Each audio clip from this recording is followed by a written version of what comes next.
বিসমিল্লাহির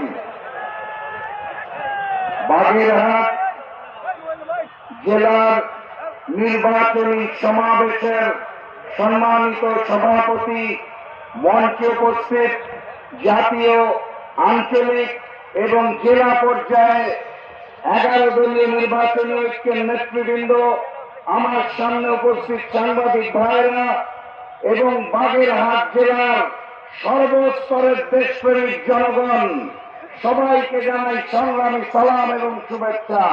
আসসালামু আলাইকুম। আপনারা ভালো আছেন? আলহামদুলিল্লাহ। 12 তারিখ জাতীয় নির্বাচন, আমরা সবাই জানি। বাগেরহাটে আসন কয়টা? 4টা। এই 4টা আসনে দাঁড়িপাল্লাকে বিজয়ী করে আমরা আগামী দিনের প্রধানমন্ত্রী ডাক্তার শফিকুর রহমানকে উপহার দেব ইনশাআল্লাহ। ইনশাআল্লাহ। এক হালি গোল হবে। তার বিরুদ্ধে ওই নতুন জালেমদের বিরুদ্ধে। আর সেদিন আরো একটা ভোট আছে। ওই পুরাতন জালেম আওয়ামী লীগ আর নতুন জালেম বিএনপি যেই সংস্কার চায় না, সেই সংস্কার আনতে হবে, জয়যুক্ত করতে হবে।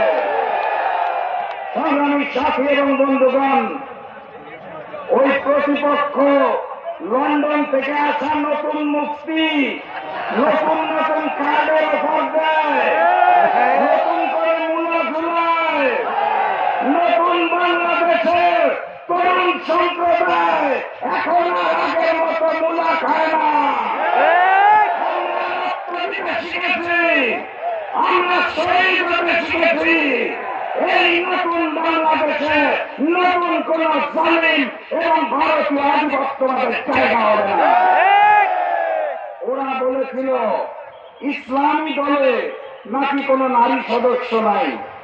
আমার বোনেরা যখন রাজপথে নেমেছে, ওরা তখন পরাজয়ের আশঙ্কায় আমার বোনদের উপর হামলা করা শুরু করেছে। আমার ভাইদের বলে যেতে চাই, শরীরের শেষ রক্তবিন্দু থাকা পর্যন্ত আমার বোনের ইজ্জত নিয়ে কেউ যাতে খেলতে না পারে। আমরা শান্তি চাই, কিন্তু কেউ যদি অশান্তি সৃষ্টি করে তাহলে এক হাত ছাড় দেওয়া হবে না। 12 তারিখের প্রস্তুতি নেবেন।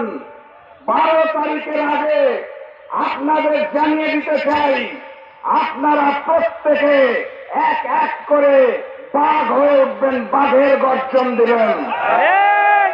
প্রয়োজনে স্বাধীনতা সার্বভৌমত্বের জন্য এই বাঘের হাটবাসী আগামীতে বাঘের হাট হয়ে যাবে। কিন্তু আমরা আমাদের স্বাধীনতা সার্বভৌমত্ব নিয়ে কাউকে ছিনিমিনি খেলতে দেব না।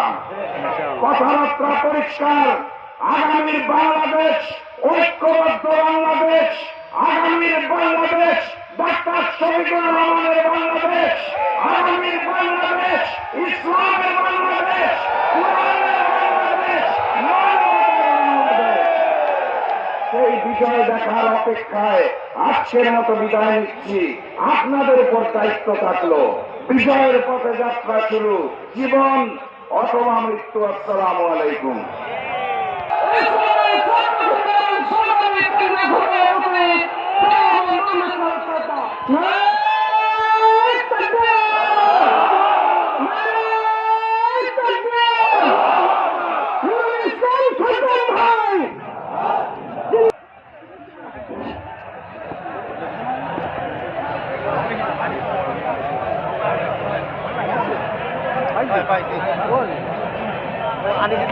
أعوذ بالله من الشيطان الرجيم بسم الله الرحمن الرحيم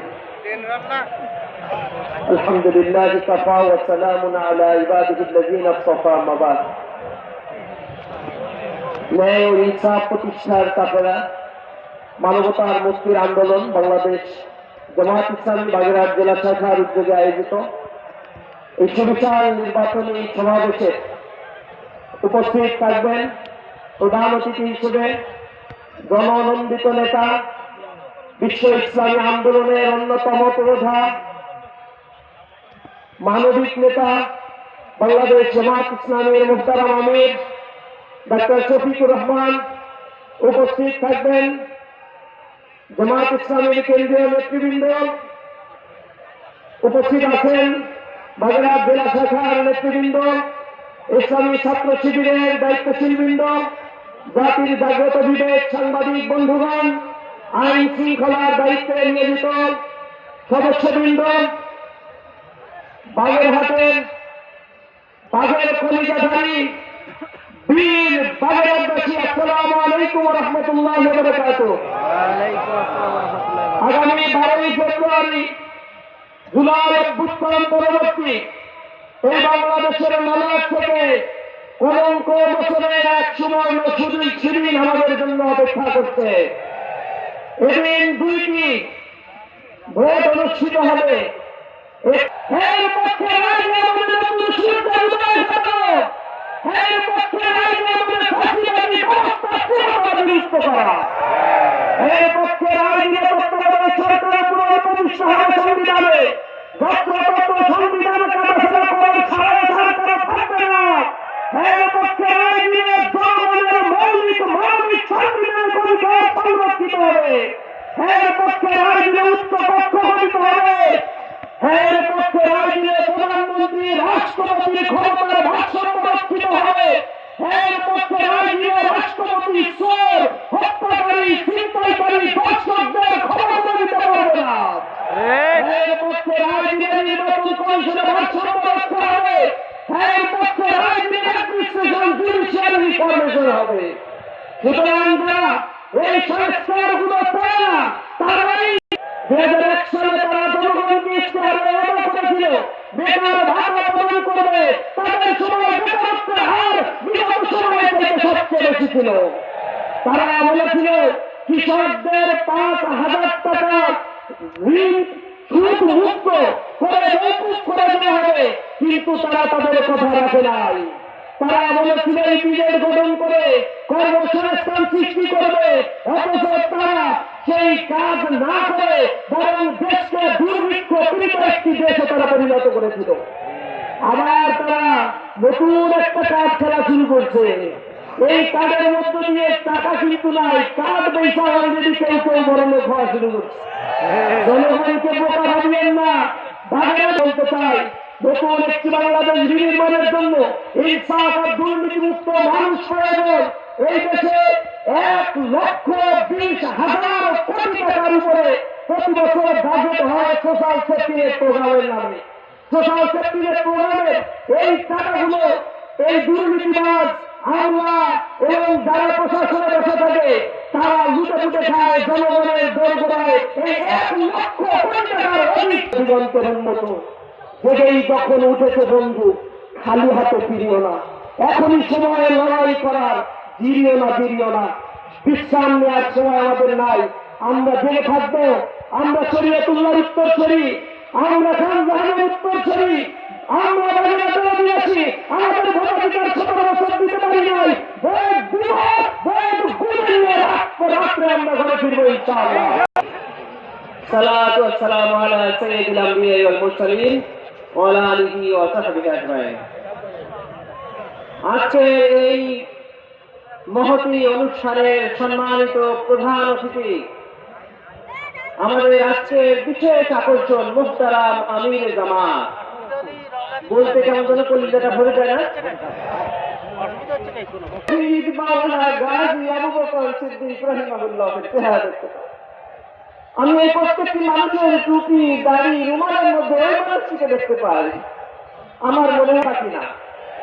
আর হ্যাঁ মানে হলো জুলাইয়ের রক্ত, হ্যাঁ মানে হলো 1400 কিশোরের রক্ত, হ্যাঁ মানে হলো এই 15 বছরের জুলুমের বিচার।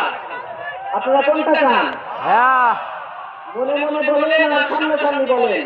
হ্যাঁ মানে হলো এই বাংলাদেশ, আর না মানে হলো গোটা বাংলাদেশ বিরোধী যত শক্তি আছে। আর একটা নির্বাচন, সেটি হলো কারা রাষ্ট্র ক্ষমতায় উঠবে। আমি প্রথমে যেটা বলেছি, আমি স্বল্প কথায় ওই কথাটাই বলতে চাই। আপনারা ওমর আবু বকরের মতো নেতা নির্বাচিত করতে চান? আপনারা ওমর আবু বকরের মতো নেতা নির্বাচন করতে চান? তাহলে আপনারা কিসে ভোট দেবেন এটা আপনাদের আর বলা লাগবে না। আল্লাহ তাআলা এই জমিনকে কবুল করুন। দুর্নীতি, অন্যায়, সন্ত্রাস, চাঁদাবাজির বিরুদ্ধে আমাদের ভাইদের রক্তকে আল্লাহ কবুল করুন। আল্লাহ আমাদের সবাইকে কবুল করুন। সবাইকে আমাদের জন্য দোয়া করবেন, আমরা আপনাদের জন্য দোয়া করবো।